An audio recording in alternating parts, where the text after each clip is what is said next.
ဘာရောင်လေးမစိုးဘူးလေ crazy color တော့တစ်ခါမဆိုဘူးခုနခဲစိမ့်ဆိုညိုစိမ့်မလားဆိုတာညိုစိမ့်ဖြစ်မှာပါ စိမ့်ညိုညိုအဲ့ဆိုရင်ညိုစိမ့်မဲ့ crazy color မစိုးဘူးဆို crazy color တော့မစိုးနဲ့ crazy color ကလေသပင်ကတိတ်ပြီးမခံနိုင်တော့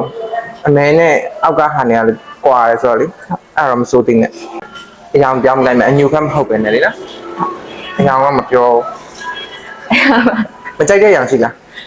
မရှိဘူးဆို ရှိဘူးနော်သပင်ကညှက် ငါတော့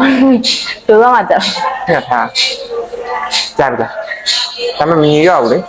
ဟုတ်လားကြားတော့ဘာရောင်စိုးတော့ည ဒီရောင်မဲ့ခဲစိမ့် ဟမ် ခဲစိမ့်နဲ့ပါ ခဲစိမ့်ဆိုတာအခုက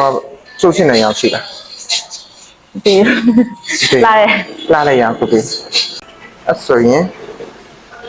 ရောင်စားဆိုလိုက်မယ်နော်စပင်းနဲ့နည်းနည်းညှက်မယ်နည်းနည်းလေးပဲပုံကြအောင် ဟုတ် ဒ